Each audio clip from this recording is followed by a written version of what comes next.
Welcome back, everybody. Where we left off were some periodontal procedures that we use to treat some of the more serious periodontal conditions. And we talked about scaling and root planing and curettage in our last lecture, as well as gingivectomy, gingivoplasty, grafting, splinting, implants, and flaps and osteoplasty. So we'll move on from here.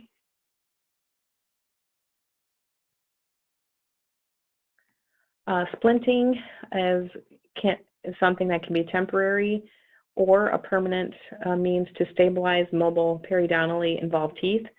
This is used to immobilize excessively mobile teeth so that the patient can chew more comfortably rather than having the teeth move around in their mouth during mastication. Splinting is also used to stabilize teeth exhibiting increasing mobility to keep them unstable to decrease the amount of movement that is happening, which exacerbates the problem. And splinting is also used to distribute the chewing forces over all of the teeth in the arch equally.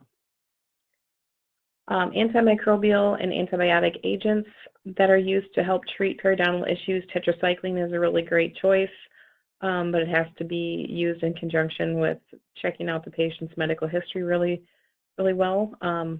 Tetracycline is one of the better antibiotics for use in periodontics, juvenile periodontal disease, as well as destructive periodontitis. Non-steroidal anti-inflammatory agents can be used as an inhibitor of bone loss, and that can be something of the doctor's choice for what that NSAID is going to be prescribed.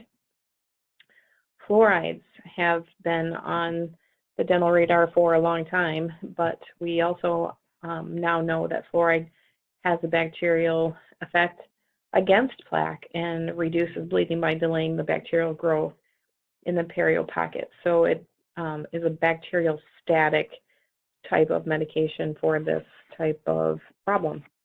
And chlorhexidine is another really great product that can be used to reduce plaque and gingivitis. The really only downside of using chlorhexidine is that it causes a temporary brown stain on the teeth, tongue, and non-resin restorations, but as soon as the patient comes in for a coronal polish, that stain is removed.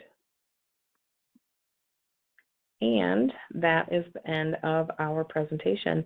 Make sure you watch all of the videos associated with periodontal, the periodontal unit, and take notes on the lecture. Let me know if you have any questions whatsoever, and we will talk soon.